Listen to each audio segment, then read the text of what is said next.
Alors voici une vidéo très rapide d'unboxing de l'osmoseur que j'ai reçu ce matin. J'en ai reçu 2 sur 3 et je découvre. Donc bon, j'ai déjà retiré le carton, j'ai ouvert, j'ai nettoyé le réservoir derrière. Donc voilà, on voit le réservoir.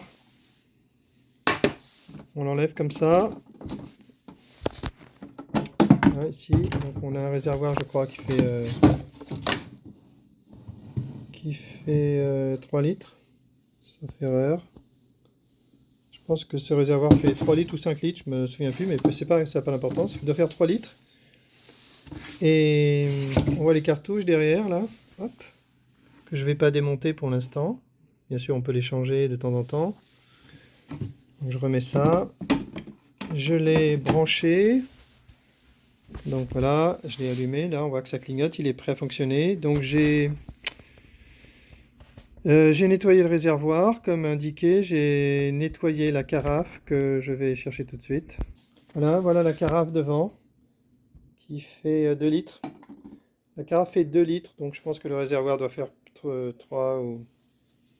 Je vais regarder, allez. Voilà la documentation qui est en anglais. On va traduire. On va faire bosser André, qui bosse son anglais.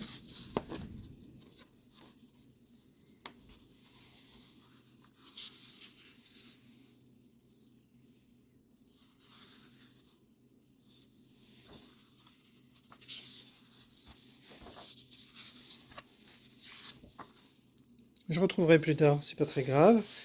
Et donc, voilà, la première impression que j'ai eue en ouvrant le Smother, c'est qu'en fait, c'est un bel appareil qui est vraiment impressionnant, hein. Si par exemple, je vais mettre une bouteille Moroku à côté, voilà, là devant, là, ça c'est une bouteille Moroku.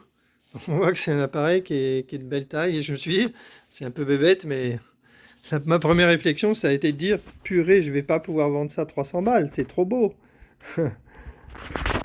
C'est rigolo comme réaction. Mais j'ai bien envie de le vendre 300 balles, moi. Donc on verra si on le vend 300 balles ou 350, je sais pas trop, on verra bien. On verra bien, on verra bien.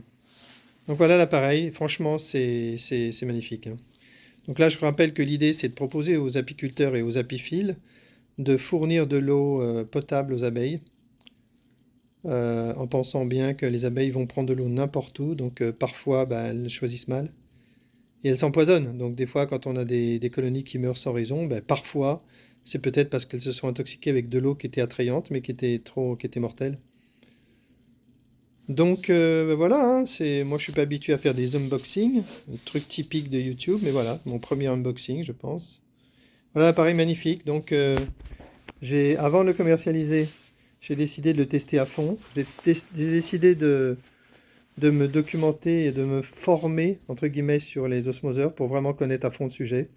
Puisque mon premier contact, ma première réflexion, c'était que quand on est consommateur et qu'on lit les documentations pour choisir un osmoseur, en fait, on n'y comprend rien parce qu'en fait, ils expliquent rien du tout. Donc, au niveau de technologie, ça, c'est un mini osmoseur. Ça peut être encore plus gros que ça doit faire 30 cm de haut, mais ça peut être encore plus gros que ça. Donc, celui-là, c'est la taille qui est estampillée mini. Et c'est un osmoseur autonome, il n'est pas branché sous l'évier, donc ça peut être assez commode. Et aussi, l'avantage des osmoseurs autonomes, c'est qu'ils gaspillent moins d'eau. En fait, on gaspille pas beaucoup d'eau avec ce système, alors que avec l'osmoseur sous évier, les écologistes et les associations de consommateurs critiquent le gaspillage d'eau.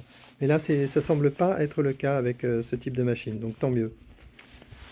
Ensuite, bon, moi, ma conclusion au niveau technologique, c'est que la clé pour comparer les osmoseurs, c'est certainement pas le prix, parce qu'un osmoseur comme celui-là, moi, pour l'instant, je pense le vendre 300-350 euros. Ça peut coûter le double, hein. Le double, sans problème. Le double ou 2 fois et demi, enfin facile, quoi. Facile. Il y a tous les prix, et les prix ne sont pas forcément liés à la technologie, à la qualité de l'eau qui est fournie. Voilà le problème pour comprendre. C'est que là, un osmoseur, en réalité, bon, à part pour le tableau de bord et tout ça, les trucs un peu pratiques et jolis, ce qui compte, c'est ça, c'est les deux cartouches. Les deux cartouches font le filtrage. C'est là qu'est la qualité. Donc, en fonction du fabricant, alors il peut y avoir, pour les osmoseurs qui nous intéressent, de table, de bureau, de comptoir, comme on dit. Il y a deux niveaux qui nous intéressent, c'est 2 cartouches ou 3 cartouches. En gros, ça tourne autour de ça. Et après, les filtrages, il peut y avoir plusieurs filtrages. 3, 4, 5 niveaux de filtrage. Alors une fois qu'on a dit ça, ça suffit pas du tout. Parce qu'en réalité, ce qu'il faudrait faire si on était rigoureux, et à mon avis personne ne le fait, c'est étudier la qualité des filtres qui sont là-dedans. Qu'est-ce qu'ils valent ces filtres? Donc là, je suis en train de faire des recherches. Je discutais avec l'expert, entre guillemets, suisse, là. Et dès que je lui ai posé des questions sur son osmoseur préféré, celui qu'il recommande, en lui disant bah, est-ce que vous avez la documentation qui décrit les filtres, bah, le gars il était sec parce qu'en fait il n'en sait rien. En fait c'est du flan, c'est du flan. Ces experts sont des bonimenteurs, en fait ils n'en savent rien, ils connaissent rien. En fait, si on veut étudier la question, il faut trouver la documentation des filtres, trouver une description précise, pas scientifique mais technologique, qui nous dira ce que valent ces filtres, à condition qu'il existe une norme qui nous dise, voilà, filtre à charbon, ça peut aller de telle note à telle note, etc. Et ensuite se procurer la documentation pour chaque couche de filtre, et puis avoir une première idée. Donc voilà, ça c'est pour la rigueur, hein. Rigueur. Hop. Donc nous, on va être rigoureux, on va faire les tests. Donc on va trouver la documentation. On va trouver la documentation des autres osmoseurs aussi.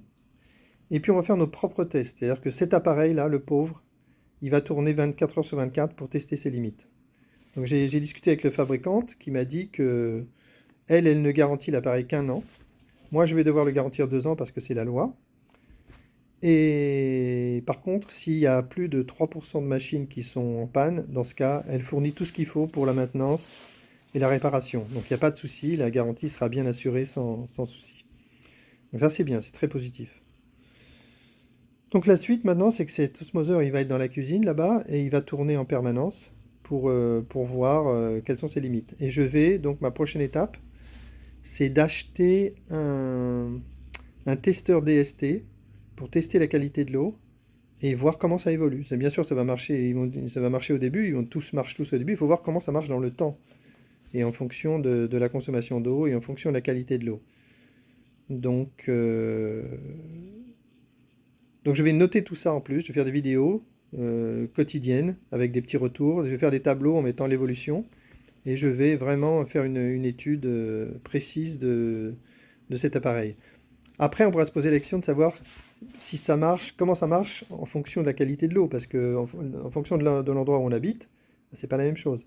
Là, par exemple, j'ai discuté avec un apiculteur qui connaît bien le sujet, Christian, qui me disait fais gaffe, t'es dans l'Essonne, l'eau est très calcaire. Donc, je vais essayer de regarder ça aussi. Peut-être qu'avant de mettre de l'eau dans l'osmoseur, il faudrait le filtrer avec une cafetière, avec un filtre calcaire tout bête, pour éviter justement d'encrasser prématurément les... Ça fait quelques jours, hein, je commence déjà à m'y connaître, hein, mine de rien, là. Pour encrasser prématurément les filtres, parce qu'en fait, ça coûte cher, ces filtres-là. Et il y a un des deux filtres qui dure 1 an, l'autre qui dure 9 mois. Bon, bah, il faut essayer de les faire durer le temps qu'il faut. Donc, il faut surtout pas mettre de l'eau dégueulasse dans le réservoir, il faut mettre de l'eau normale.